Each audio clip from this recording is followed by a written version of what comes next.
1, 2, 3, 4. Bonus episode. Bonus episode.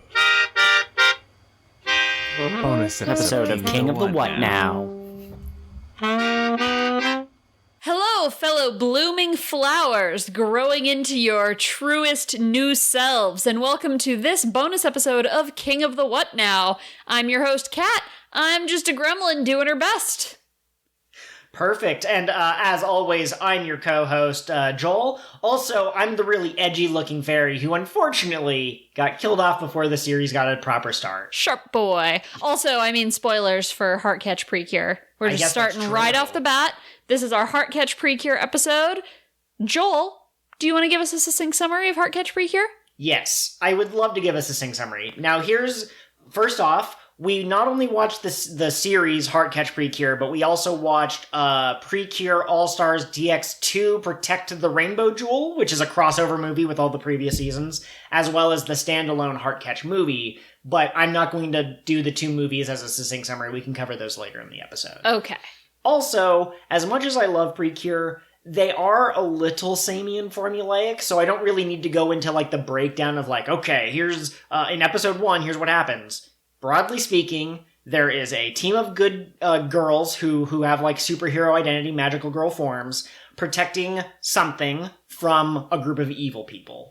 Who want the opposite of thing. Who want to destroy a thing, and the PreCure are the protectors, the legendary warriors.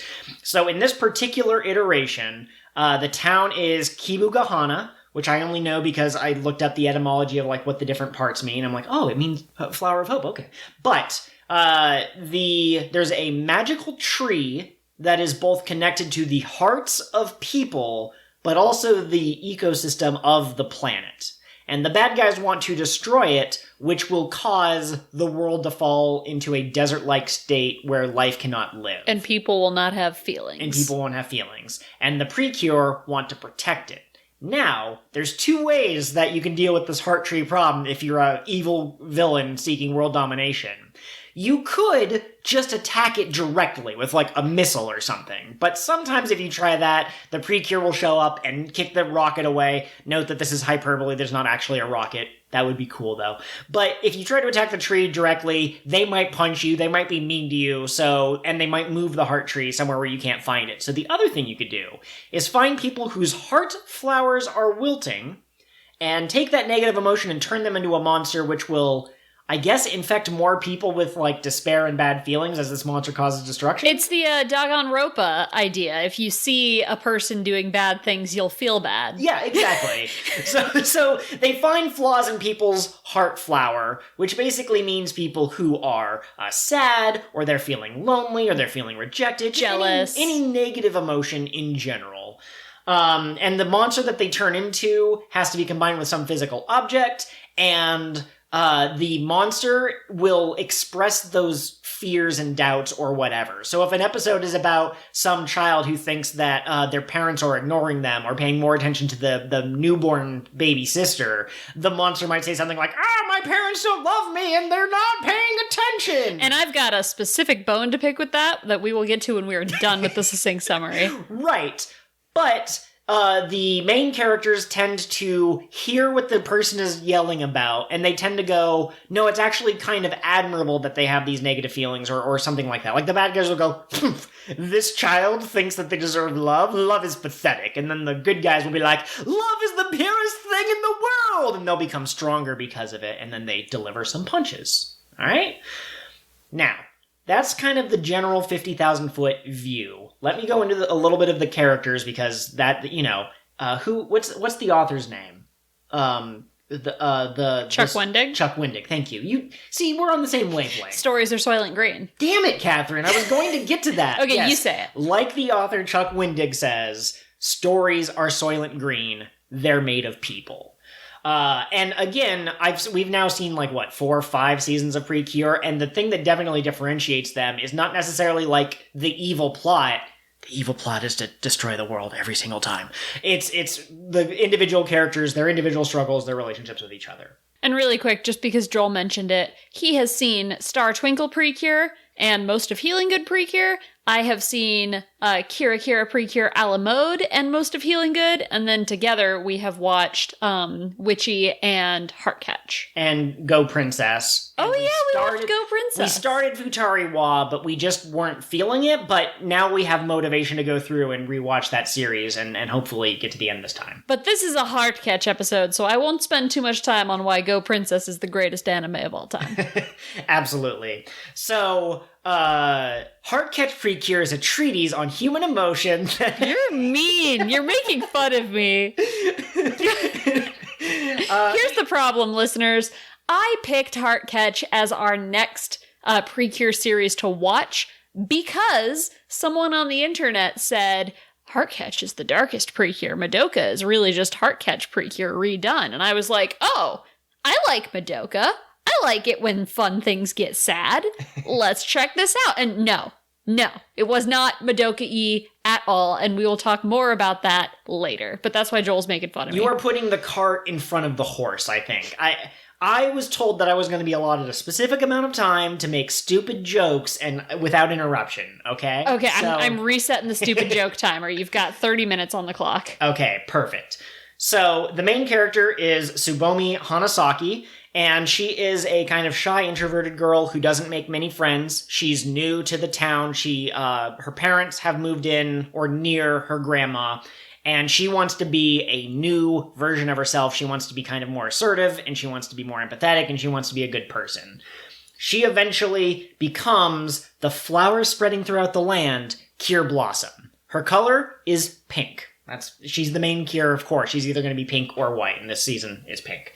She quickly makes friends with Erika Kurumi, another girl in her middle school class. They're 12, right? Yeah. Yeah, next door neighbor who she doesn't like at first. Right. So Erika is a little gremlin girl, and honestly, she is the reason that Kat wanted to watch this season in addition to the Madoka, because we saw her in another crossover movie and we're like, who's this amazing character? And she does not disappoint.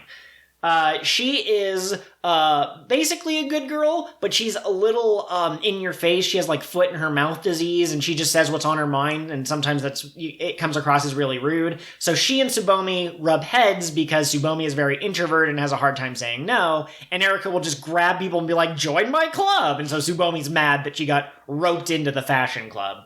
But eventually they realize that they actually have more in common, and they become best friends, and Erika becomes Cure Marine, the flower that flutters in the ocean winds.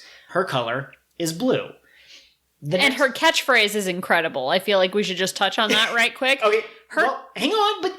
So, her catchphrase is a direct response to Tsubomi's catchphrase. I gave that speech about, the monster says, like, oh, I'm so mad my brother took my toy. Tsubomi will then be like, no, it's generous that you want to play with your brother. And for you evil villains to use that affection for your evil ways, I've had enough. And it's like this, the camera zooms in on her, and she gets, this blush in her face that I think is from her, yelling so loud that, the blood's rushing to her face. So she, in the first couple of episodes, has that catchphrase she says in every fight. And eventually Erika goes, I need me one of those. Right, so she, mid-fight, yells, even someone like me with a heart as deep as the ocean is at her limit, and, the music cuts out, I believe, and her fairy looks at her and is like, what the hell? And she's like, I've been workshopping it. I needed my own catchphrase. And then she, keeps saying it. I thought it was just going to be a one-off joke, but no, that's what she says. That's legitimately what she says. So, another thing, too, if you've seen a lot of PreCure, or Kamen Rider and Sentai do this too with the Secret Ranger that shows up later in the series. This series is actually kind of interesting because usually there's only one bonus cure later in the series. This one, for the first, 20 episodes, is the Tsubomi and Erika power hour. They're best friends and they're the only two cures. But then later, we get two more cures in quick succession. So Itsuki Miodoin? They only said her last name like twice. Myodoine. Okay, but Itsuki is her name. She is the class president, and I think like a year older than Tsubomi and Erika. She is mistaken for a boy in her first episode that she shows up in because she uses the boku pronoun in Japanese, which is typically associated with masculinity, used by boys. She has short hair that looks boyish, and she wears a male student uniform. And you later find out that basically her family has a dojo, and either she or her older brother is meant to carry on the legacy of their grandfather. But the older brother is sick and cannot do martial arts. It tires him out. So Itsuki has decided that she's going to take on that mantle, and she decided the only way to do that is to be a proper man, basically.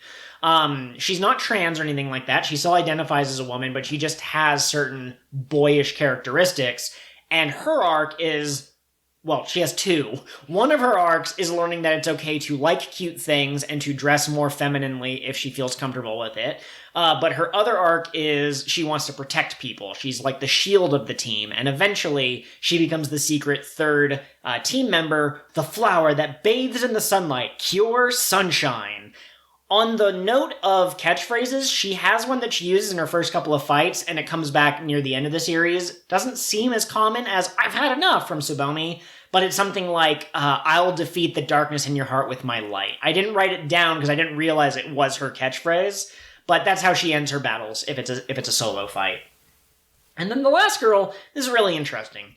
In episode 1, Tsubomi and Erika have a premonition, or they see a PreCure fighting evil people at the Heart Tree, and she gets defeated. And they eventually meet the girl whose alternate persona was Cure Moonlight, but she has lost her fairy partner, F in chat for fairy partner Cologne, and she has lost the will to fight, more or less. She still wants to do good, and when the monsters show up, she's often helping, like, little children run away and keeping them safe and stuff. But she's critical of Tsubomi and Erika and Itsuki because she thinks that they don't have, like, strong enough hearts. They will fail the same way that she did, and she can't even transform even if she wanted to. But then it turns out, through the power of belief, and because the Heart Tree can grant miracles, the ghost of Cologne gives her gets the jam out of her jelly, gets her groove back, and she's able to reclaim her title as Cure Moonlight.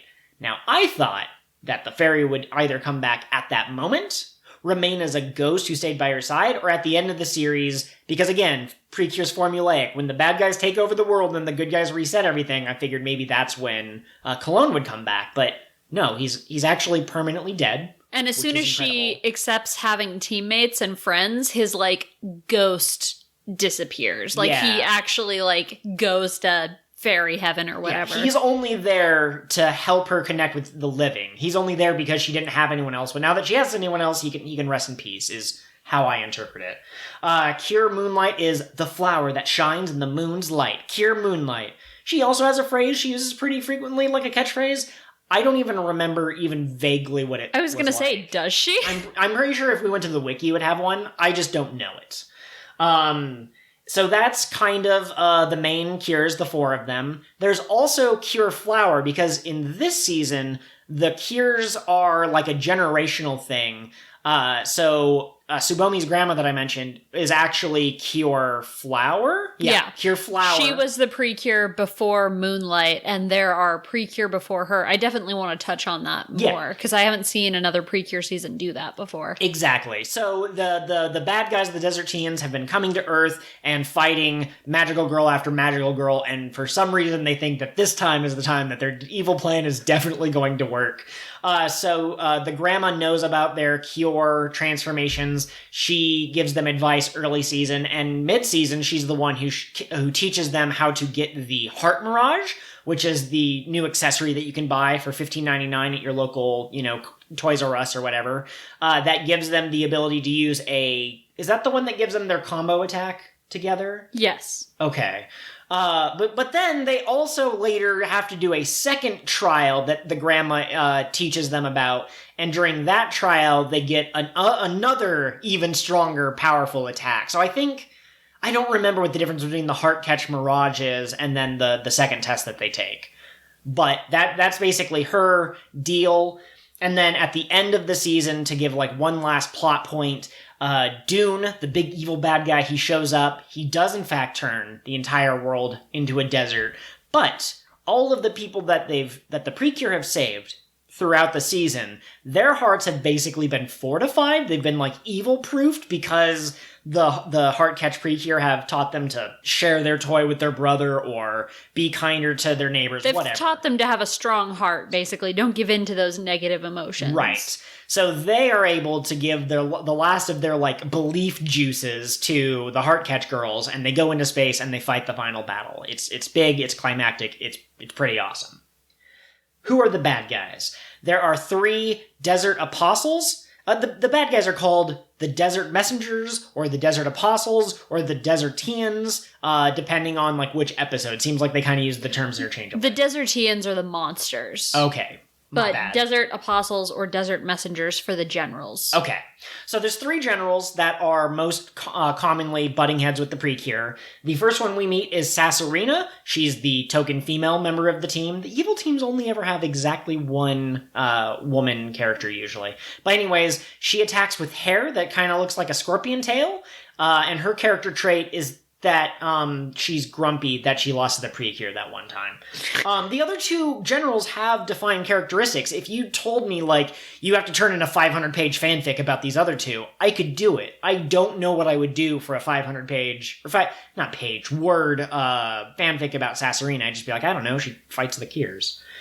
Next, you have Kumojacky, the best one. He has red hair, and he is a fighter brawly boy. Every time he fights the PreCure, he's always like, oh, yes, interesting, you bested me. Next time, I'll fight even harder. And he looks exactly like Captain Harlock, I think is his name, from the 80s anime.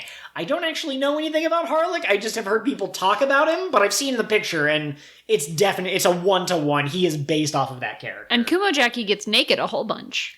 Yes, he does the training underneath the waterfall. He does the training, like, on hot coals. He does the physical type stuff, and oftentimes he's just, like, in a... not exactly a thong, but he's in no shirts, so... No shirt and no pants. It's like that rap from the Grand Blue episode with the old men. Yeah, exactly. I don't know what that thing's called, but it's not underwear. It's like it's a specific thing. And then lastly, you have... hang on, Cobraja. He is a beautiful man. He has blue hair. Blue is his motif, his color, and he is obsessed with beauty. Every time he fights, it's, his attack is that he has like posters of himself that he's signed, and he throws them. And he's kind of the dork of the group. He has like a bouquet of roses that he carries around, and he'll often make the little goon guys called Snackies like dress in performance robes and like act out a play with him. So that's kind of his thing. He's over the top. He's obsessed with beauty, that sort of thing. Then you have Dark PreCure, who never actually gets a name. You would think that she would have a name like Elizabeth or something, or maybe like PreCure of Darkness, but she's just the Dark PreCure. She is very powerful. Every time they fight her, they get their butt kicked, and they're always saved by a Deus Ex Machina. She seems really obsessed with Cure Moonlight for some reason, whose human alter ego lost a father 3 years ago, and Cure, or Dark PreCure, has a figure that stands behind her who is a professor, just like Yuri's dad, who's wearing a mask whose identity is unknown. Suspicious. It's weird. So yeah, Dark PreCure is just like the dark reflection of Yuri. I'm not sure what, hang on, let me check my notes. Professor Sabaku would have done if his daughter had not become a Cure, because I think it was implied that he was cloning her or making like a little sister for her before she showed up as a PreCure. I'm confused. But anyways, Dark PreCure and Professor Sabaku show up, cause troubles, but ultimately are defeated through the power of friendship. And then the last one is Dune. He's the big evil king. He's super powerful for no reason. Like most other seasons I've seen, the bad guy is like the representation of like pure evil. They are the representation of negative dreams. They are the ultimate despair. They're one of the 13 creators of the universe. Dune's just a dude who doesn't like planets, so he goes around fighting them? He's the embodiment of hatred. Oh, is he? I missed that part. That was his thing, is that his hate is so deep and so vast that even if the PreCure defeat him, he will come back to hate again. Ah, okay. But anyways, he's the final bad guy. He shows up. First, he's a pretty boy who looks to be about the same age as the rest of the PreCures, but then he gets the power that was stolen from him, and he becomes a hot guy, like a fully adult dude, and they fight him. Also, he had a little friend sitting on his shoulder, and when he became a big buff hot guy, little friend became like worm off the string. What will he do? What sins will he commit? Wrapped around his torso. I really thought they were going to explain that thing on his shoulder, because they do that thing that a lot of shows or production works of art will do, where you don't see his face, you just see his lips moving when he's talking, but you don't actually get to see his face for many episodes. But every time we would get these glimpses into the final boss, there would be this creature on his shoulder. So I was like, is that the secret final boss, or is that whispering secrets into him? Is that the secret to his power? No, it's just it's a dramatic element, I guess, that completes his wardrobe. So that's most of the characters. I really meant to keep that short and concise, but you know how we are at King of the What Now. King of the What Now. But yeah. So Catherine. So Joel. What did you think of this series? I liked it a lot. Okay. I wouldn't say that it is my favorite season of PreCure. Go Princess still pretty firmly holds that spot. But I liked it more than Witchy for sure. I think it was up there with Kira Kira. Well, all right. So what about it gives it that ranking for you? Honestly, I think that it's the villains. The villains and their interactions with each other and the characters' interactions with them. Because that was a big part of why I liked Princess PreCure so much as well, is that the villains weren't just evil guy making the monster of the week. They had their own wants and desires, and they grew and had arcs over the course of the series. For sure. Well, and when we discussed Kira Kira at length, there were many interesting arcs there as well. Whereas, in Witchy, it mostly just seemed to be I am an evil monster. So. Yeah. Really quick, while you were talking about Dune, I was looking at his Wikipedia article to see if, there was an explanation for the creature on his shoulder, and they had his pre-season backstory.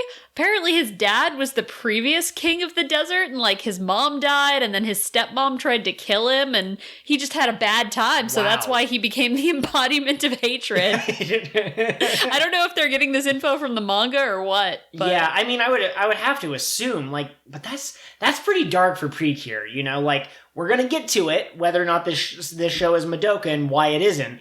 But I do agree that there are certain elements that are briefly darker than we see in other seasons. Mm-hmm. But they're not frequent. Overall, it's still happiness will win the day. Be kind to people. Yeah, can I read something to you really quick from this? Yeah. A then 9-year-old Dune tried to make a contract with a devil in order to obtain infinity power with one condition, which was to kill his father. He succeeded in his killing and finally obtained the infinity power he had wished, and also inherited the status of Desert King. Wow. Okay. Now, here's the thing. If his dad was the king, he was eventually going to become king eventually. That is how it works. I've seen Lion King. But, he happened to be the Mufasa, or the Scar in this case, who killed his own dad. That is interesting. I want to see that version where there's a devil that shows up. Well, I'm pretty sure that's what the thing on his shoulder is the devil he made a deal with. Oh, okay. To get the infinity power. Not infinite power, the infinity power. Amazing. Okay. Anyway, we were talking about what we thought of the season, whether we liked it or not. Yes. So there is a secret sauce to PreCure. I don't know if I can succinctly figure out why I would give, Princess and Witchy, an S ranking in tiers, but HeartCatch is good, but probably only an A. There was something about the chemistry, I think, between the four girls that didn't quite work for me. There were a couple places where the story didn't make sense, which I'll get into in a second. But overall, this was a delight. I loved it. Kumojacky is a great character. As soon as I saw him, I was like, I need to draw you. And not just because he's shirtless, but then he happened to be shirtless, and I thought that was good. If you want to be a strong, beautiful man without a shirt, you're allowed. That's allowed. Yeah, so, like, I do like the villains generally. Again, I don't really know what Sasorina's deal is, but whatever, man. The three of them do seem to interact, and they seem to be more of a family unit than just three people that hate each other. See, healing good. Those characters just don't like each other for no reason. They're just like, we're evil all the way to our core. It's like, no one's evil all the way to their core, unless you kill your father while the devil is watching. But To gain infinity power. Infinity power. Oh my goodness. No, I think that we can agree that the main draw of this season, like the generals are pretty good. Some of the monster designs are really wacky. But the two things for me, and they're kind of related. One, Erika Kurumi. She is one of the best. She's the best. She's I love her. up there with Kirara, who is my absolute favorite character from PreCure that I've seen so far. And the other thing that kind of helps Erika be one of the best characters, that is also a strength of the show in general, it's so cartoony in the best of ways. I feel like when I watch when we watch episodes of Futari Wa, or we recently watched the very first episode of Splash Star, which is the third season, it looks like classic 90s and 80s anime. It looks like Yu Yu Hakusho to me. A little bit more realistic. Like, Yeah. if anime is on a scale from, like, hyper-realism to cartoony, the original seasons were closer to the realism. Yeah, and it's one of those things that I can't really define, but it has a certain look to it. And then later seasons, such as Heal and Good or Star Twinkle or Witchy, they have a modern anime feel. And again, I can't really define that, but it has a certain look. This one feels more like it's the Peanuts or the Simpsons or something like that. Like they have like the tiny little like beady eyes when they're surprised, or like the face that they have. Everyone has enormous foreheads, which I just find delightful. Absolutely. Erika is a 5-head queen, and we stan. There's literally a thing, and I saw it on Twitter as like there's like legendary clips or like famous clips or well shot clips, and it's Erika, or Clear Marine, she's transformed at this point, running, and her legs have the little windy animation that you get from like Scooby-Doo. Like the Sonic wheel. Yeah, like the yeah. And there's a couple of fights where they like grab these monsters called the Snackies, and they like throw them into a group, and it makes the bowling ball like, sound. Oh, it's so good. They don't know, they get to pick their own PreCure name, and Erika had hers picked out when she saw Cure Blossom in the first episode. She's like, if I become one of these, I've already got my name figured out. Hell yeah, that's great. That's excellent. That's cute. So on that note, really quick, I loved that Itsuki picked her name, Cure Sunshine, because her brother used to tell her, like, reach up to the sun and let its warmth, like, make you feel happy. And Absolutely. She became a PreCure because he was the monster. And so that was cute. I liked that a lot. Side note, she would get along really well with Elena from Star Twinkle. And I mean, one of them is Kier Sunshine, one of them is Kier Solier. So I'm sure that there's the symbolism is there, right? But yeah, no, Itsuki is a great character. I really enjoy the way that she fights the first couple of times she shows up. Is she the one who single-handedly beats all three generals, or is that Moonlight? I think that was Moonlight, yeah. Moonlight is pretty cool at times, asterisk. When she first shows up, the other three girls are trying to buy her time, I think, while she talks with Cologne. And they're beaten, and then she shows up just in the nick of time, and she single-handedly just like, boom, one punch and that person's defeated. Boom, one kick and that person's defeated. And she does this thing. Gosh, it's hard for me to discuss animation when I'm just like, when I can only use my words. But she does like this like pirouette spin thing to avoid their attack. And then with her back to their chest, puts her hand on like their stomach. And all of the PreCures in the season can use like an impact attack that's literally like the impact dials from One Piece. But she just puts her hand right up against this dude's tom and is just like, Moonlight impact. And he gets thrown back and he gets slammed into the other two generals just as they're like getting out of the water. It's so good. It was really good. Moonlight was cool. Other things that I like, just miscellaneous things. There's a kid at the school named Bon. Apparently there's a term in Japanese called boncho, which basically means like boss or gang leader or delinquent, something like that. Yeah. I hadn't heard of this term until a good friend of the podcast, Trey, from the Full Spectrum podcast, told me about it. But most anime watchers, I guess, have heard the term. Anyways, this kid looks like a delinquent. Rumors abound about all of the time that he's intimidated people with his fierce aura. One look and they run scared in their pants. But actually, he's just a really nice guy, and he's really embarrassed by his mom, who loves him, like, a lot. And it's just funny, and everyone calls him Bon because that's short for Boncho, but he just wants to draw manga. He wants to be a PreCure. Let Bon be a PreCure. He draws PreCure manga, and he was trying to come up with a secret third cure, and he's like in the courtyard of the school trying out different poses and catchphrases, and he's like, Tsubomi, what do you think of this? And Tsubomi's like, not now, I've got stuff. And I think he said something about like, yeah, this third PreCure would be in love with Cure Blossom, and Tsubomi's just like, oh no, I don't know what kissing is. So yeah, there's a lot to love about this series. It's definitely up there for me with my faves. The music went so hard.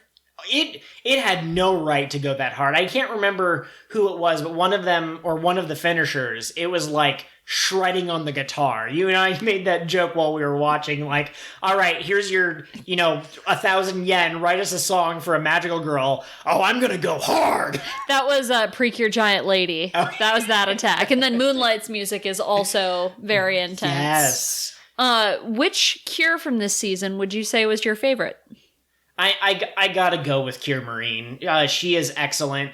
Blossom has that pink energy, she has a lot of empathy for other characters, but Marine balances both the silly and the serious. They have these, the merchandise that you can buy. They have these things called the PreCure tact or something like that. And she gets into an argument with her fairy, and the fairy takes the tact, and then it's one of those episodes where, like, the two people are fighting, but then they have to get along. And they're fighting the Snackies while also yelling at each other about being conceited. And it's just, oh, that's so good. Yeah, no, that was really good. I agree. Erika's my favorite. We picked this season partially because Erika was in it. Yes.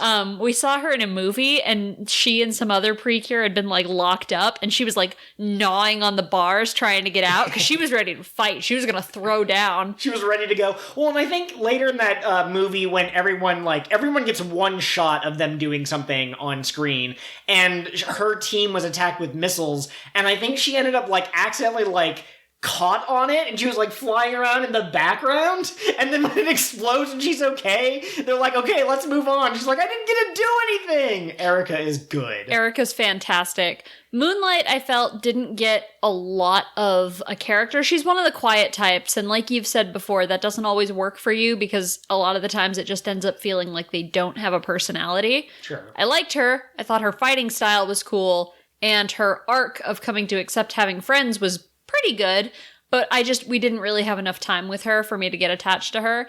And then Sunshine felt from the get-go perfect, I guess. Yeah, sure. I know that Sunshine had an arc, but it really wasn't present. I didn't feel it happening. I feel like she started learning karate or martial arts, the Myoden style, because she wanted to help out her family, and then her arc was realizing that she wanted to help her family. And that's admirable. I like it. I like her relationship with her fairy, Potpourri. They each have their own individual fairy, but at the same time, I didn't really get a lot of hype moments from her. She was always at a pretty good level, but some characters have ups and downs, and that, really stood out for me in Marine's case. So Marine's your favorite from this season. How would she stack up to your favorites from other seasons? Oh gosh, my favorite cure of all time is Cure Flora from Go Princess, which is funny because she's not my favorite cure in that show, but she's my favorite overall. How does that work? I'm checking the math. I don't understand. Yeah, I know. Well, because Twinkle's got a cool design, and she's cute, and she's funny, and she has a lot of like good moments with Toa, but Flora like resonated with me. Like I want to carry around a picture of Flora in my back pocket. Flora has that element I was trying to say earlier. Like, I don't know what it is. There's a secret sauce, and she has it, and Blossom has less of it. I like Blossom. She's a decent pink, but compared to Flora, Tsubomi's blown out of the water. I think the thing about Flora is she was just always encouraging to everyone around her. And she never seemed really like confused or lost, even though she was bad at a bunch of stuff. She just kind of like got back up to try again. Yeah. And I think that's cool. That said, I do like Erika a lot, and I would probably place her pretty close to Flora and Twinkle. And I think Marine and Erika in her serious moments is a contender compared to the other characters who are facing some real shit all the time. But I think that for me, Erika's appeal is her humor. And if I balance that against Milky or Solier or Miracle, I would say that Erika is still high up there, but not my favorite. Kind of my least favorite, if that makes any sense. no, it does for sure. Well, and it's interesting too, because the more I loved Kira when it was the only PreCure I'd ever seen. Yeah. And I still think that it's a really solid season that really holds up. But the more I watch, the more I'm like, the characters in Kira were just okay. Yeah, okay. Maybe that's just because there were so many of them. You know, I'm pretty sure that that's the most cures they've had at any one time. Maybe tied with one or two other seasons, but, you know. Yeah, there's a guy on Twitter and the internet at large called Ivanhoe. He writes a blog about Toku and PreCure and things like that. And he has an article about why, yes, PreCure 5 is like some of the best character writing there's ever been. Okay. And he talks about how in Kira, the character writing is weakened because when characters are off screen, they just sort of stop existing. Like there's no, in the background, they've made progress toward their goals. See also the rarity hypothesis that I've brought up many times on the podcast. We don't need to go into it, but... okay, so how would you rank the 4 cures of this season? Not necessarily like which one's best, which one's worst, but like generally... Who are S tier? Who's A tier? What are the tiers for the 4? Are we talking power level or just how much I like them? No, how much you like them? Yeah. Erika and Moonlight, S tier. I really like Moonlight's design. She's pretty. Moonlight's design is amazing, and I wish that I liked her character a little bit better. She's got my color scheme. Yes. And then I would put Sunshine, or I would put Sunshine and Tsubomi on the same tier, but I don't know if I can call it A tier. It's probably like B. So there's S, and then there's A with no one, and then there's B. Yeah, absolutely. Someday after we've watched all of the PreCure seasons, I'd love to either do a YouTube video or a mini-sode where it's literally just taking all of the cures and ranking them. But right now, we have an incomplete data set, so we can only compare, you know, a small group of them. So I would definitely say Marine is S rank. And then I would probably put Blossom and Tsubomi at A, and then I'd put the other 2 at B. I'd put Moonlight and Sunshine. Here's my thing about Yuri. I want to kind of get into this really quick. She and Dark PreCure are clearly meant to be like opposites of each other. Dark PreCure is the one who could have killed Yuri / Moonlight, and when Moonlight's trying to get her powers back, Dark PreCure is clearly like, that's my rival! But there's nothing ever really comes of it until spoilers. I mean, we've already spoiled a lot of stuff, but she has a death scene, and it's very touching. But I never I didn't get any kind of yin-yang relationship from them. For me, it was just 2 characters, and sometimes they fight. They had as much connection with each other on a personal level as there's 2 other final fights that happen, or 3 other final fights between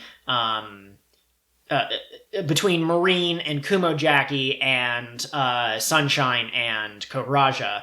And those 3 were on the same level emotionally, but that shouldn't be the case. Yeah, I would have loved to have seen Yuri and Dark PreCure, like, debating philosophy back and forth during their fights or something. Or Moonlight.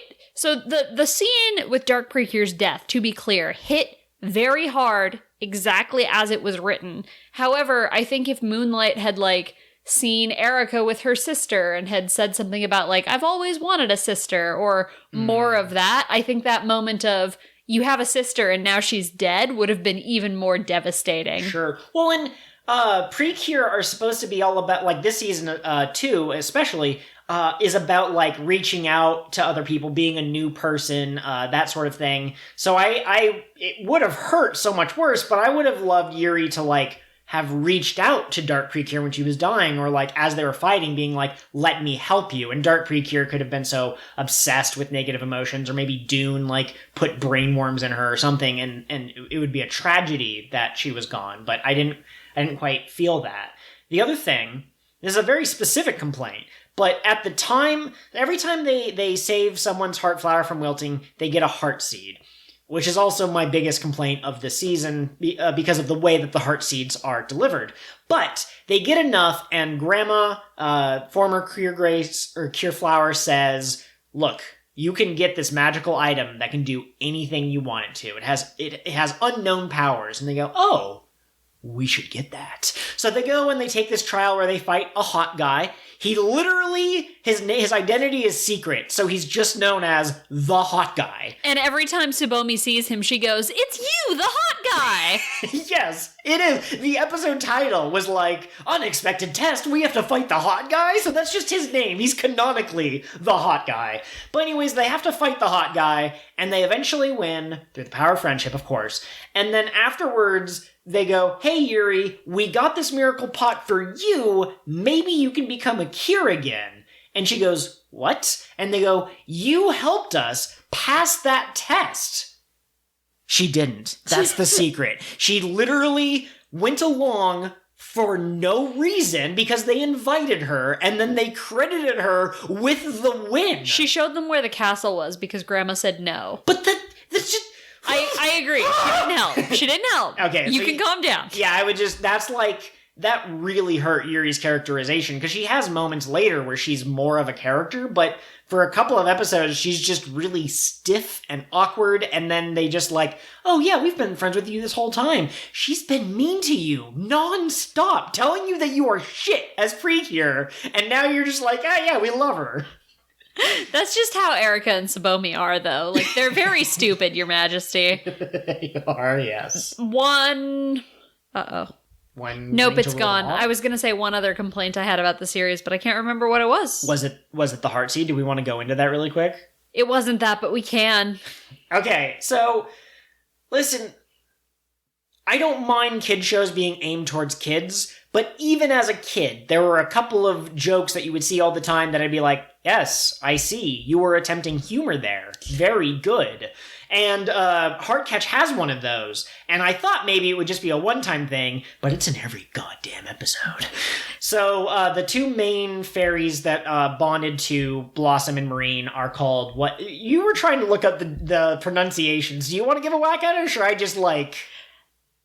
Chypre and Coffret. and Coffret. They have French names, and but at the end of every episode, there will be a touching reunion where the person who like lost their, they got their toy stolen by a classmate. They're like, "Oh, I'm sorry that I was so mean to you." And then one of the two fairies, I've been told they alternate. I can't tell them apart. They look the fucking same to me, but they go, oh no, something's coming out. And they like tremble, and then they wiggle their butt at the goddamn camera, and then their tail comes up, and the heart seed comes out of their butt. They shit aggressively into the camera, is how I put it while we were watching it. I hate it. It's gross and weird. The one time the gag worked for me is there were like 40 Desertrians at once, and they purified all of them at once. And Joel looked at me as this was happening, and he goes, wait, does this mean that they're going to have a lot of heart seeds? And the fairy goes, get the heart pot ready. It's a big one. And you can hear it making like the pooping sounds over and over. Putty, putty, putty. I will agree that was pretty... That was pretty good. That was a good payoff for a joke I never wanted. Absolutely. We've talked about the generals a little bit. Who was your favorite there? I think I made it pretty clear that Kumojacky is my favorite. Listen, Kumojacky in between episodes, like if he gets defeated in episode 19, in episode 20, it'll show him like doing push-ups at the evil lair, and he clearly has a goal. He wants to fight and he wants to become stronger, and he develops new techniques throughout the series. And his hair is magnificent. He's got the red. I like the red. He's got the cool eyes. I like the eyes. He checks all of my boxes. You reminded me what my single small complaint was about this season. The generals are clearly color-themed. There is a red and a blue and a yellow, plus dark PreCure. The PreCure are clearly color-themed. There is a pink, or a red, a blue, and a yellow, plus Moonlight. They don't fight their color matchups. No. It's all scrumbled. It is all scrumbled. If I were writing this, I would have had the visual theming and the character theming line up. Yeah, absolutely. Well, and Cobraja is obsessed with beauty, and at the they're marching into the alien. It's literally a spaceship. They're charging the Death Star, and Kumojacky and Cobraja show up, and they go, "We will prevent you from getting to Doom-sama." And two of them say, "We'll stay back and fight these two. You two go on ahead." And it's Marine and Sunshine, the blue and yellow, and they're fighting Kumojacky, the one obsessed with strength, kind of like how Itsuki uses martial arts, and one of them who's obsessed with beauty, kind of like Erika, who wants to be a designer when she grows up and a model, and is also the head of the fashion club. But they fight the opposite ones. Erika fights the guy obsessed with strength, and the martial artist fights the one obsessed with beauty. And in Itsuki's case, her arc was coming to terms with the fact that she could like beautiful things, which is not the same as being beautiful yourself, mind you. So that one kind of makes sense. But Erika fighting Kumojacky, at first I was like, what? But then, I gotta say, it was a pretty good, it was good to see Erika being like, "You're weak as shit," and just beating the crap out of this dude who's 3 times taller than her, and her tiny little fist is the size of his nose, and she's able to stop his every punch because she believes in her friends. Yeah, no, that was a good fight, and I did actually feel like personality-wise, Erika and Kumojacky were a good fit. They're both kind of the loud members of their team, and they're both, I would say, the strong ones. Erika just outshines Tsubomi in every way. Tsubomi's, I feel, maybe we should get into this later, but I feel like Tsubomi's whole character arc was part of one of the themes of the show, which was growing and your heart flower blooming and changing. But I don't think Tsubomi changed significantly from the beginning of the show to the end. I don't think she was better able to express herself any more so than she was in the first couple episodes.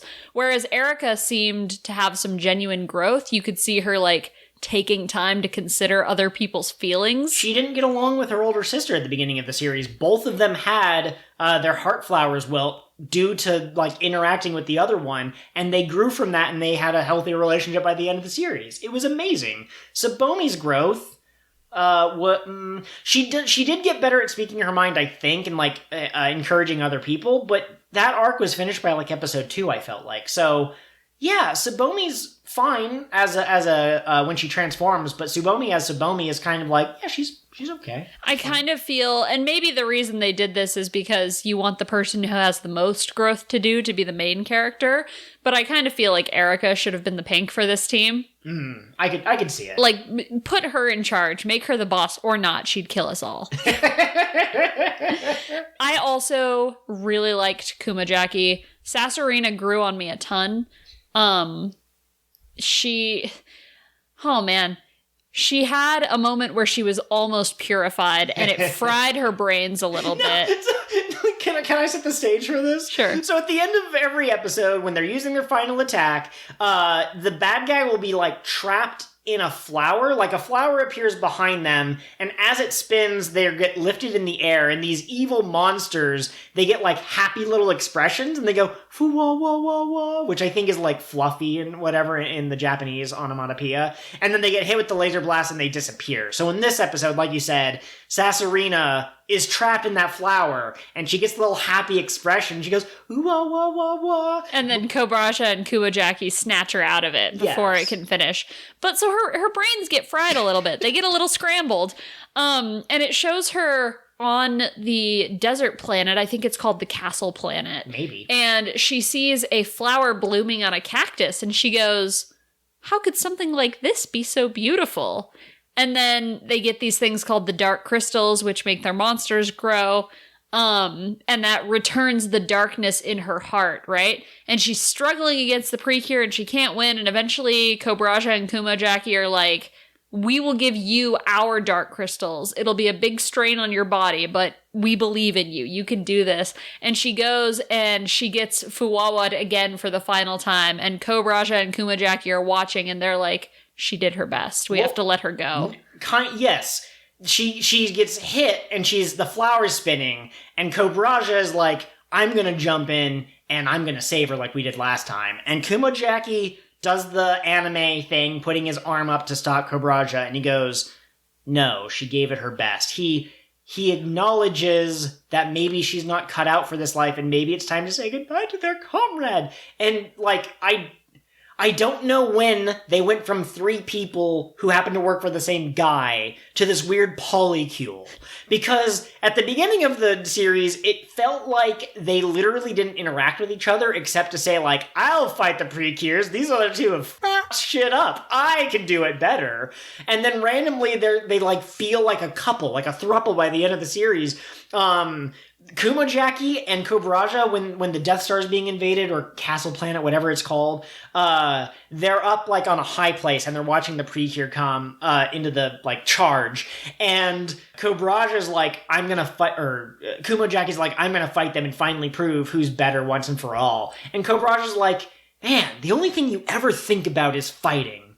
But you know, I kind of like that side of you. That's kind of beautiful. And then Kumojacky says something to Cobraja about, like, you always hide yourself, but, you know, that's kind of strong in its own way. I'm like, oh my god, just kiss their boyfriend. They're married. Zoro. My single favorite line or quote from this whole show was Sasorina was, like, looking at her cactus flower and sighing, and Cobraja leans over her shoulder and he goes, what's wrong?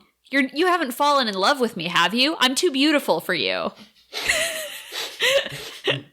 Cobraja is going to be king of the negging. King of the what now? Yeah. But no, I really liked the villains, and I like Dune.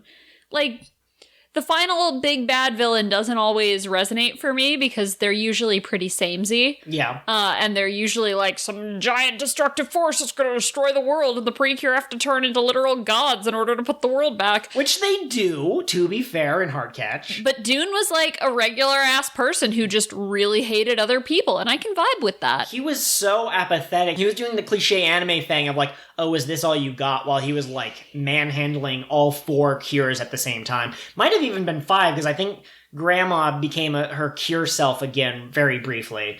But something being cliche does not make it bad. If it is executed poorly and you're like, oh, they're just trying to copy something else, that's bad. But if they do it well, it's like, yeah. And I loved that scene where he was just like, seriously, girls, you think you can beat me with your friendship lasers? You know, it's not going to happen.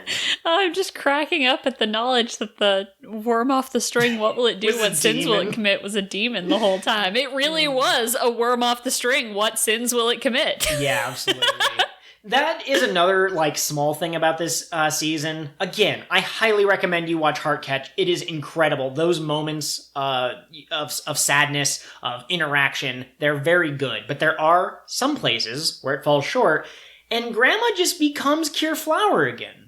For no reason. And, like, it's the Christmas episode, so if they wanted to tie into that, I get it. But she literally just seems to be like, you know what? I'm tired of being an old person. I would like to de-ageify myself to a hot 20-something so that I can show little kids the true meaning of Christmas. There was a little girl that Tsubomi had promised could meet the Precure because this little girl was a liar and had told all her friends that she was best friends with the Precure. Reward the lying. That's proper, responsible. Yeah, exactly. But Tsubomi and her friends had gotten distracted fighting the generals. Fighting an ice demon, yeah. Yeah. And so Grandma at the botanical garden was watching this little girl get, like, yelled at for being a liar by her friends, and Grandma was like, all right, I'll step in here. So there was kind of a reason.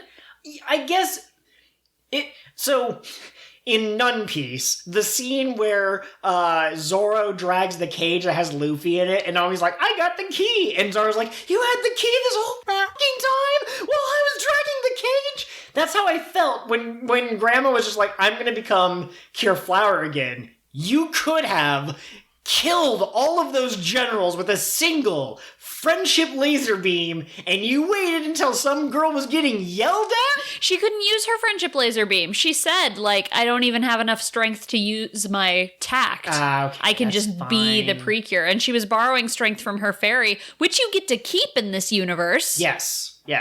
Do we want to talk about the hot guy? Let's talk about Koop-sama / the hot guy. So they walk into the botanical garden after getting their fairies, and Grandma goes, oh, cool, you're PreCure now. And they go, Grandma, what the fuck? And she goes, yeah, I was a PreCure. It's no big thing. And she's got this enormous, like, 6-foot-tall sloth just chilling with a big heart on his chest. And she's like, this is my fairy Coop. He was my partner when I was a PreCure. And he never says anything. He just stares. But he will occasionally be staring up towards the sky, and then someone will say something, and he'll show his eyes slowly come down to, like, look at them. But other than that, he does not move. We can't even tell if he's alive. right. So there's that. There's Koop-sama, who we all love to snug because he is so warm and foo-wah-wah-wah. Eventually, Dark PreCure shows up and is kicking their ass, and this mysterious hot man appears and scares Dark PreCure off. He saves them, and that happens a couple more times. Fast forward to when they go to get the PreCure Mirage, and hot guy is there, and they have to fight him, and they fight the hot guy, and Grandma goes, very good, and then he turns into Koop-sama. There's a poof, and he turns back, yes. And Tsubomi starts crying because this is yet another crush that turned out to not be the hot man she thought they were. She had a crush on Itsuki earlier. Yes! So yeah, Coop can apparently transform into a hot guy, and the reason it's a hot guy is because Grandma and Grandpa loved each other, and obviously a child was born because that's how you become a grandma. But the grandpa passed away when they were very young, and so the fond memories of him is what Coop transformed into. This gets into some weird fanficky territory. Like, this gets into, like, Supernatural, the show, Supernatural, like, oh, my girlfriend is dead, but here's a demon whose power is to look into your heart and shapeshift, so I'm going to have sex with my dead... Like, that's where Supernatural would take it. HeartCatch, they'd only go so far as hand-holding, but it's still weird. I did think that the explanation was really sweet when they said, Coop wants to be with Grandma always, so he took the form of the person she holds most dear. Like, aw, Coop, buddy. That's sweet. It's a little weird. Not gonna lie. Does he have a penis? Like, we're all asking the important questions. What happens when the doors are closed and no one is looking, right? Grandmas have needs. Yeah, absolutely. The other thing that I want to point out, like, we described this sloth creature, this giant, unmoving thing that is Koop-sama. I really want to know the other 4 fairies that we meet. Shafir, Kufre, Potpourri, and Cologne, or Kolo, as it is in the Japanese, which I love because that's also something someone says in the Elantrian novel. But anyways, they all look roughly the same. And it's implied that they're all about the same age, which makes me think that fairies live as long as humans, and as humans grow, so too do the fairies. And at what age will Shifu and Kofre turn into giant sloth demons? Yeah, well, because Cologne was their senpai. He was their upperclassman. And he was a little bit bigger, and he was pointier. Yeah. And then Potpourri is a baby, so he's smaller and a little bit rounder. Yeah. So yeah, are they all going to be giant sloth things? Also, fairies are born from the heart tree. So does that mean fairies themselves don't reproduce? There's no, like... Why would they need to? Yeah, well, Shipper and Kofre seem like they would, be pooping together. Why? Why did you say that? Why did you make me hear that with my ears? I'm a bad person. This podcast is over. It no longer is, it was. So yeah, this series is really good. There are occasional episodes where it's kind of like, that was a little clumsily handled, but overall it was pretty good. Now, you wanted to talk about the episode with the girl that was upset that the baby sister was getting more attention. At the beginning of this episode of the podcast. Would you like to elaborate? Do you remember why I said that? No, I was just saying, like, people's hearts wither because they feel bad, like, there's a girl who... it's not the episode that I wanted to talk about. Oh, okay. I wanted to talk about how this series seems to be about, partially, how if you communicate your feelings to people, then you can all grow together, right? Sure. But nobody actually solves their problem by directly communicating their feelings. They turn into a giant monster and scream their feelings, and someone hears them, someone important to them hears them and goes, oh man, they were feeling bad. And that's how it resolves. Like, what a horrible lesson to teach children. This is supposed to be a children's show. Now, I will say, the metaphor kind of works if you think about it in a certain light. I still think that they should confess when they turn back into a person and have an actual conversation. But what if the idea is that as you let these negative feelings in your heart grow, eventually it becomes like a monster that controls you and damages relationships. Oh, okay. So you, the viewer, need to talk to the people in your life before you get to that stage. But also, yeah, it's a little weird. I also find it interesting that every episode, the girls meet someone who is very clearly more bummed out than a normal amount it is to be bummed out by. Like, someone, like, will run out of the room crying, and they'll be like, they're acting kind of funny. Sure hope nothing bad happens. And then a monster shows up and punches the building, and they're like, oh god, a monster! And then the fairies go, it was the person who ran out crying! You think? You think that the person who ran out of the room crying might have been the target of the whatever. Now listen, this isn't actually completely immersion breaking because Erika and Tsubomi are extremely stupid. That's their defense. You take them to court and they will just be like, we don't know what we're doing. It's interesting because pink cures all kind of seem to be some flavor of ditzy. Yeah. In one way or another. Kind of spacey, focus on their dreams usually. Like the Luffy stereotype, kind of. But, like, there's a spectrum, right? Some of them are ditzy and some of them are just stupid. Yeah, I would say so. And I feel like Tsubomi's brain cell count is not where it should be. Her brain cell count does not exceed the number of fairies found in this series. I saw her and I was like, oh, she's got glasses. We're going to have a smart cure. No, that's my bad. I shouldn't make decisions, or I shouldn't form opinions based on appearances. Yeah, absolutely. Was there anything you really liked about the series or anything that you would change other than what we've already kind of covered? Oh man, I had some interesting ideas on how to tweak the Moonlight stuff so that it would be a little bit more dramatic, but I have now forgotten it. All my brain can imagine is Minecraft sheep. So, like, I'm trying to think of, like, something clever to say, but I feel as though there could have been more drama if Yuri had better explained what was bothering her, and if the bad guy was more directly proportional to that, and maybe as her fears grew, Dark PreCure could grow stronger, and as she felt more confident that she could become weaker, I would really appreciate that. And, like, the dad doesn't really, like, I don't know, man. It was handled a little weird, and I wish that they had spent a little bit more time making sure that was a little bit tighter. And I know it's a weekly show. I know I can't ask for the moon.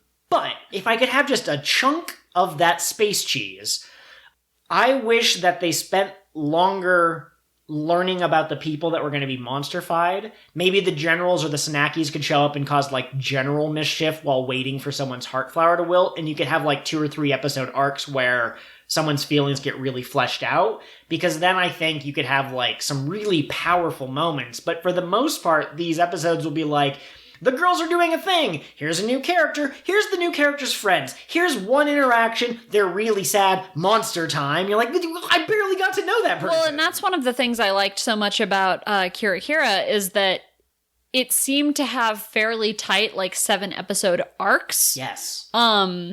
And I get, like you said, it's a weekly show, but adding a little bit of that arc plot continuation makes it much more interesting to binge. Yes, absolutely. And there are a couple of arcs. They have one at the beginning where they go to, like, a summer retreat in order to come up with new fashion clothes for their fall fashion show. I think I mentioned it, but in case I forgot, all of them are members of the fashion club, so that's like what they're doing in between episodes while they're waiting for someone to burst into tears. The fashion show arc was really good, and the payoff was fantastic. I loved it a lot, for sure. Another thing that I really, really, really liked is the second test that they took. First test, they had to fight Coop, who transformed into the hot guy. But then the second test was an individual test where they were separated from their fairies. And I gotta say, Erika crying about Tsubomi's useless without us was peak Erika. Because not only is she showing concern for her friend, she's being a little arrogant about it. She's being a little bitchy about, like, I'm the best and Tsubomi needs me. But they go into these, their inner realm, like Kingdom Hearts or a lot of other, Bleach had it too. But they face the dark versions of themselves. And do those outfits work? Those are some good-looking evil PreCure. I hope Erika got some fashion inspiration from. Oh yeah, absolutely. And they all come to the realization that, like, it's okay to have fears and doubts, just so long as you don't let them hold you back. And, like, I do think that a lot of children's shows kind of get to the point where they try to, like, oh, this character had one conversation, so now their imposter syndrome is gone. That's not how that works. And so I do appreciate that they at least attempted to address the fact that, like, yeah, we all have, like, things in our past that could have gone better, but, like, you can't become so depressed that you never do anything again, because otherwise you won't see the light. And the way that they hugged each other at the end, and they were like, hey, I love myself, and the bad guy, the evil version goes, what? And then they dissolve. Like, that was pretty good. I liked it. Erika's especially, I felt like, was even stronger than the other ones, because there almost wasn't a fight there like there was for the other PreCure. Erika pretty much immediately embraced her negative self, and she was like, I love myself, even the dark parts of me. And, like, good for you, Erika. Absolutely. So yeah, I guess that would be all of my things I would think of tweaking off the top of my head. I'm sure as soon as we hit stop recording, my brain's going to go, what about that thing? And I'll be like, dang it. Take Erika. Yeah. Make her even squatter. Just a little tiny thing. Absolutely. I'm Erika. Do fashion with me. Have you already covered all the things that you would think of changing? Yeah, I think I've sprinkled them pretty well throughout this podcast soup. Okay. So let's address the Madoka question. So is there any way you could see this series being darker than the other series, or does it have about the same highs and lows as all the other series? I mean, in Star Twinkle, didn't someone literally die? Yeah, but then Fuba came back. Okay. So I believe that this might be the only PreCure season, at least the only one I've seen, where there is permadeath for two characters, Cologne and Yuri's dad. I think she might be cursed. I made this joke while we were watching the episode, but I think her great-grandmother might have, like, annoyed a swamp witch or something. Yuri's dad and her sister. Everyone she touches dies. Yeah. Oh, and her fairy. Shit, that's 3 people. Oh my god. Yeah. But, like, Madoka is, like, all about how people with good intentions might end up having selfish desires at their core, or we're not as good as we want to be, or we can only keep the fight up for so long. There's, like, a real theme of despair. And then this show is all about, like, everything's gonna be happy clean. Well, here's how I'm feeling about Madoka, right? Madoka was eventually a show about hope, and a show about how just because someone's selfless impulses might also be selfish doesn't mean, like, the goodness was not worth it. And it's the despair in people's hearts that cause them to turn into witches. So I guess in that aspect, like, all of PreCure is Madoka, because everybody has despair or whatever that allows them to be turned into monsters. The problem is, I was really expecting the cures to be the ones to have the crisis of, like, what are we even doing, and to become these rampaging monsters. Sweets make you fat? They're just empty calories? Like something like that, kind of, but maybe on a larger level? On a more dramatic scale. Yeah, I thought they were going to have to fight Yuri for sure. And nope. So I guess, though, if you're looking at it through a lens of things might be bad, but there is always hope, then yeah, HeartCatch kind of went that way. But so does every PreCure so did season. Go Princess, for sure, like, especially. All of them do, but I think Go Princess nails that to the freaking wall. That's not quite the same expression. I'm bad with expressions, okay? And you're tired. Yeah. But so that's kind of how I feel. I don't know why they made that comparison. I still really liked HeartCatch. I don't think that it was any more adult in theming or material than any other season, except like you said, it was the only one with permadeath, but we don't even really linger on that and what that means for the characters. Yeah. She's just sad for a while until she talks to his ghost, and then she's not sad. Yeah. Quintessential Quintuplets has done a better job with the impactful death kind of affecting someone into the present day, and that's a rom-com type situation. I would say that superficially, I think I could see the connection, both like you said, because, the despairs turn the people into monsters, just like in the Madoka, but also Yuri is a mysterious upperclassman who wears glasses with long dark hair, who tries to warn her younger classmates about the world that they are being thrust into. So in that way, she is exactly like Homorakemi, but... No, Madoka, don't become Meguka. But it's a superficial thing because there's no deeper, like, spiritual or time, across lifetimes connection there. Yuri isn't in lesbians with any of these underclassmen. Right. Though they are all in lesbians with her.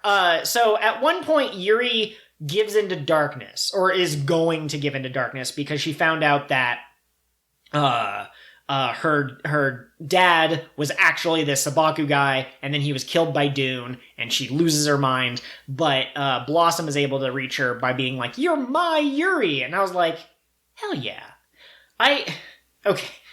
As a straight man, I don't know how comfortable I am talking about, like, lesbian representation, because I think that there is a certain population of straight men who kind of fetishize it, and I want to be clear that that is not what I'm doing, but I do think that that is part of the secret sauce I was talking about that kind of makes some seasons better, some seasons worse. I can definitively point at so many things that happen in Star Twinkle where I can go, that's a shipping moment. That is a strong relationship between these two characters, and they've had strong moments for the last 15 episodes. If they were aged up, I could totally see them being in a relationship. And I think that's true for Witchy. I think that's true for Princess. I think that's true for a certain extent to Futari Wa and Splashdar from what I've seen of them. But in Healing Good and HeartCatch, it feels more like it's focused on the platonic friendship. There aren't as many, like, intimate moments, and I don't mean intimate, but like close moments between two characters. It feels like it's a group hang at all times.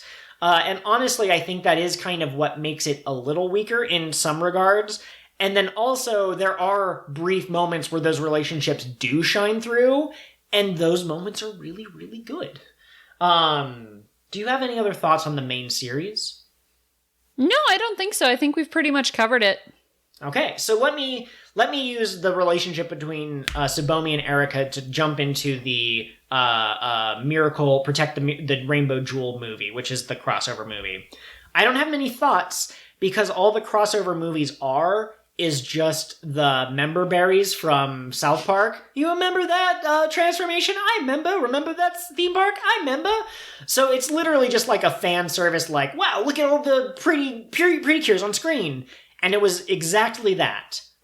But the theme of this crossover movie in particular, because it varies slightly from year to year, is that Tsubomi is worried about how they, as two girls, can defeat this big evil darkness that has shown up.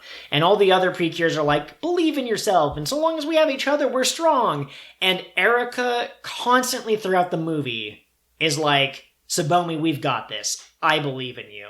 That moment really did make me go like, oh, dude, these two are best friends. They are meant to be together. They are a duo that help each other out. This isn't Batman and Superman. This is like Batman and Robin. Batman and Superman kiss, though. I don't believe that has ever happened in canon. There was a comic where they were on a date and it was nice.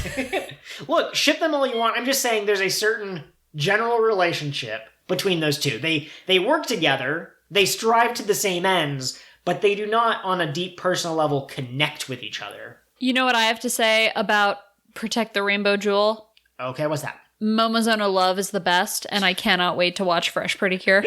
She stole that show. Okay, so the plot of this movie, I'm not going to do the full succinct summary, but basically all the precures and their fairies go to a magical amusement park. And this is actually the first 3 crossover movies are direct sequels to each other. I believe they all take place at the amusement park. So we watched both the first and the second movie. We won't be discussing the first movie because it's not for this season. But the HeartCatch girls meet the Fresh PreCure girls. And the Fresh PreCure girls are looking for all of the Futariwa and the Splash Stars and the Yes Go-Go Fives, because they met each other last year during the events of the first movie. But the problem is that Momozono Love forgot the tickets to the amusement park, so they were late. And it's 4 cures, and 3 of them are just bitching out Love for forgetting the tickets, and she's sitting there drinking her straw, slowly shrinking in on herself. And eventually, when they meet the other teams, the Futariwas and the Splash Stars, each one of them has a pink or a lead cure who also forgot their tickets or got lost, and they're all stupid. Every single one of them. And they just nonstop are making fun of Momo for being stupid, like, for all sorts of things. And she's so cute. She has so much heart, but yeah, she's dumb. She's another gremlin a bit. Yes. The other 2 things that I will very quickly point out about this crossover movie is Hot Spider Lady. So the bad guy, his name is Bottom Sama or Lord Bottom, but the bad guy has the ability to revive the evil monsters from previous seasons. So this Hot Spider Lady is from a season of PreCure, and HeartCatch is only like number 7, so it won't be hard to find her. But this is the first time I've seen her, and I like her design. Possibly for horny jail reasons, but she's pretty cool. Bonk. Exactly. But the other thing that I really love is there is a scene with 2 cures doing the rider kick type thing, and it's captioned with, like, double PreCure kick! So, if you like Kamen Rider and you like the kickies, watch this movie. It's good. It's got the double kick. That's awesome. Good putty tray. Yeah. But no, there's literally nothing else to say about this movie because it's believe in yourself and you'll be okay. The fairies are kind of cute. They have their own little side adventure where they're trying to do a thing, and it's nice to see them all interact with each other, but... Yes, as opposed to the solo standalone movie for HeartCatch, which in which Tsubomi becomes a single mother. Yep. Yeah. Now here's the thing. You didn't see the Star Twinkle standalone movie. I would say, I mean, it's hilarious to say Tsubomi becomes a mom, and she does have some mom tendencies, but I think that this one is more of a sister relationship, because I've seen a movie that goes hard on the you are a mom to this new creature subtext. Well, the Star Twinkle movie, Lala and Hikaru, this little creature, eventually takes a form that, like, looks like the 2 of them. Yep. If they had a child. Uh-huh. Exactly. So but no... do you want a succinct summary? Of course you do. You always want the succinct summary. They go to Paris for reasons. They don't even, like, state a reason. Most movies will be like... Their mom's doing a fashion show. Oh, is it? Yeah. Okay. So they're in Paris. They meet a boy, and the boy is being chased by some snackies that have taken, like, bat-like form. And this boy is, like, giving off huge, like... He feels kind of like an abused or neglected child in certain ways that he acts. They don't make that explicit, of course. This is a movie for kids, but he's a little, like, defensive. And Tsubomi immediately glomps onto him and eventually wins his trust, and he becomes part of the group. And then it turns out that his foster father is a desert apostle from 400 years ago who got locked away by the first HeartCatch PreCure. And he basically dealed with the devil with this kid. He was like, hey kid, you want a family? And the kid's like, oh boy, I would love a family. And the guy goes, great, you're a werewolf now. And the kid goes, what? And now he's a werewolf who has to do evil crimes for his father, Baron Salamander. No points for guessing if he transforms into a big scaly thing at the end of the movie. Okay, I'm just going to touch on that really quick. Yeah. I understand that the mythology around salamanders is that they can live in fire. I do understand that. It bothers me that salamanders and dragons are conflated because salamanders do not have scales. They're amphibians. They're not lizards. That's very interesting. That's what you missed on Glee. But yeah, no, this episode's been going pretty long. I think by this point people know where we stand on whether they should watch HeartCatch or not. But I just had to shout out Werewolf Boy, sexy Phantom of the Opera villain dude. We got to see, we got the mythology of the first PreCure in this, Avatar: The Last Airbender style, reincarnation, new generation takes up the mantle. And she was named Cure Ange, and I had a moment of that's the name of a PreCure from a later season. That's one of the Hugto PreCure is Cure Ange. That's wonderful. Tsubomi's character in the main series is fine. I'd put her probably a B rank, maybe a high C rank. But her characterization in this movie bumped her way the hell up. If this was who she was throughout the series, she would be an A plus S rank tier character. This whole series, Tsubomi just needed someone to fuss over. Well, exactly. So she's very caring when it comes to plants, but now she has another person who is younger than her, and she's able to teach him manners, and she's overprotective, and she's worried about him all the time. And he is heck off, but then he likes her, and it's clear that he likes the attention in the style of being a family. And then at the end of HeartCatch, it turns out there's an episode where Tsubomi's mom is pregnant, and Tsubomi is over the moon. And so yeah, I think that's what her character was missing, was we needed to see her taking care of people more commonly throughout the series. Do you have any thoughts on the werewolf child or the dragon man or anything else? Oh, Lugaru and his dragon dad were excellent. And I love that their arc was, I'm going to destroy the world. No, don't though, Dad. We can just live in the world together. But Father, please, there's beauty in this world. He also got a one-on-one moment with each of the other characters. And again, Itsuki kind of is a hit or miss character for me, so I don't really like that one. But Erika, once again, star of the show. Yuri, once again, being kind to a small child, because that seems to be one of her things. And also, she bonds over the fact that neither of them really have a dad. So it was a good big sister moment for Yuri. And Erika was fly as hell in this movie. I loved her outfit. Her that was so good. outfits were great. I love shows. Okay, you asked me if I'd covered all the things that I would change. For the emphasis they put on fashion, the characters don't change their outfits enough. No. I would have liked to have seen a unique outfit in every episode.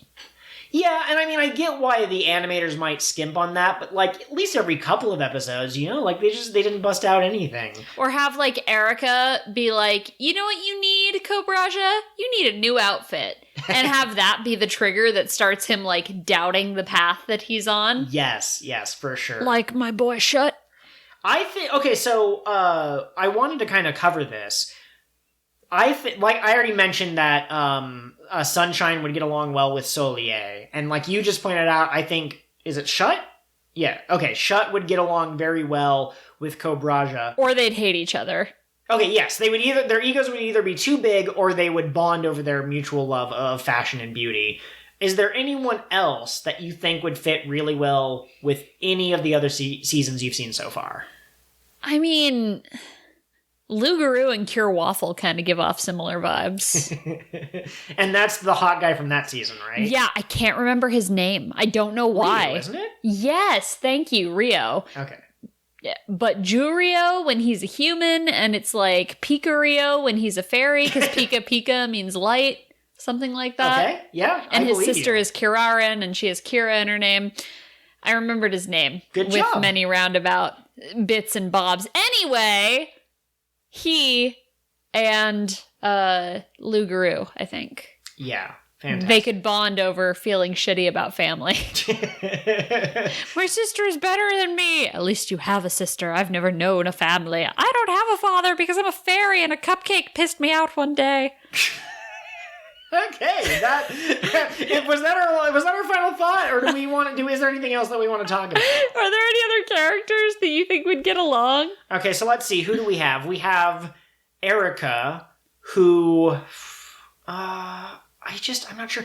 And this kind of goes back to the sun-moon thing. I'm sure that there's a certain mythology or a certain symbolism that the sun is used for in Japan, as there is in almost all cultures. But Yuri would get along great with Madoka from Star Twinkle as well, which is fitting because Soleil and Madoka are a pair. Yuri and Sunshine are kind of a pair insofar as their names are reflections of each other.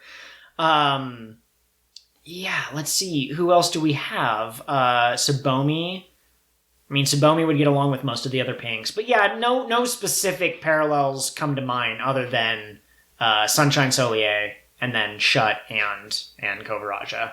All right, folks. So before we head out of this episode, I do want to say really quick about the music. The intro is catchy as heck. There's 2 closings. The first ending is great. But what really stands out to me, what I will remember years from now, is the fact that the second closing is like a church choir song. Like they're literally in a church to begin with, but the church goers are flowers that are like dancing. And there is eventually a line that's something about like, with a bright day comes a hallelujah or something like that. So they specifically were going for church vibes. It sounds like gospel music, and, yeah. I never would have expected a PreCure to have something like that, but I really like it. I dig it. I don't dislike the music. It was surprising, and that's what's going to stick out in my mind for years to come. But now we get to go to thoughts from the crew. Catherine, you reached out on Twitter, and do you want to talk about the thought from the crew? Yeah, absolutely. I saw you pulling it up, and so I had actually already closed out of the drive. That's okay. So we only got the response from Ivanhoe. Is that their name? Yeah. Okay, so I always thought that it was Ivanhoe, and then I saw the B in their screen name. I'm like, is this a Bernstein Bears thing? Okay, but so Ivanhoe was saying that they wouldn't wish the Mother Day episode on their greatest enemy. Now, I assume that meant this is one of the worst episodes of anything ever produced, and you were like, no, I think he really liked it. I was like, oh, okay, really? So I asked for clarification, and they basically said that it's a heart-wrenching episode, and the Mother's Day episode was pretty good. It had mother death in it, which, that's an easy way to get the heartstrings. I liked it all right, but the next one with, I think it was Bon and his mom, like that one got me way harder. Well, and there was an episode about a woman and her dad growing apart, and maybe it's just because like I'm sensitive to dad stuff, but man, that one got me right in the feelings. Oh yeah, the father who refused to leave the farm, right? And she didn't want to get married because she was worried about leaving him on his own, and Erika's dad tried to be like, this is a happy time. Your dad is happy for you. Yes. Absolutely. This show does have some really hard-hitting episodes, but then it also has really stupid episodes, like one where Erika refuses to do her summer homework, and a bunch of other students become like a snacky desertian, mob, and they have to fight all of them. Now, I did also, while I had Ivanhoe on the phone, so to speak, while we were conversing, I did also ask who their favorite general was, and they said that Kumojacky is their favorite early on because he looks like Captain Harlock, I think is his name. But then later, he really liked Sasorina. Now, this show is great, and I don't mean to be so contrarian. My 2 cents on that issue is that I wish that I knew more about Sasorina. I wish that instead of getting the dark bracelet and being corrupted and going back to evil, I would like to see her struggling to figure out if she wanted to be a bad person or a good person. And then when Kumojacky's like, she's had enough, let her leave the team, that would have been more impactful if she had struggled with that kind of doubt. I was hoping for an arc, but it ended up mostly just being like, I really like the way I felt when they hit me with that sunflower laser beam, so I'm gonna get hit by it again. That's okay. Yeah, I mean, I did like what of her arc we had, but I think you're right that there was room for improvement. They did, at the very end of the series, show what each of the apostles got up to after they had been purified or whatever. And Cobraja was a fashion designer. He was working on a dress, and Sasorina was like in a daycare, like playing with children, and she was so cute and happy. She was, and Kumojacky was at the martial arts dojo that Itsuki's family runs. So that was good.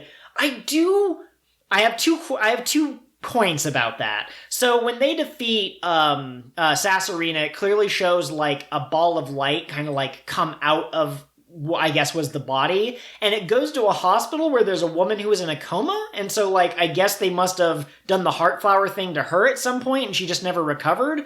How long ago did that happen? How long has she been in the state? Did Dune teleport to the planet, grab 3 random people, leave the planet, and then send the 3 people ahead? Like, I'm so confused on the timeline. Yeah, well, and like Flora had sealed his powers away, and she talked about how like when I fought Dune, we didn't have to worry about the apostles or Sabaku or Dark Precure. Yeah. So there's little inconsistencies like that make me go, But are you ready for the final thought that'll send the ship sailing into the seas? I'm ready. Sasorina, Kumojacky, and Cobraja were actually the nobodies of the 3 characters that we saw at the end of the series. Kingdom Hearts confirmed. Confirmed! Hell yeah! And that has been your Doot. Final thought. Outro goes here. Thanks for listening. We love you. Thanks for listening, everyone. Next month, it's gonna be Naruto. It's gonna be what? 1, 2, 3, 4. Bonus episode. Bonus episode.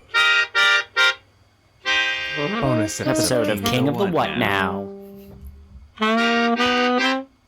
Bye, everyone.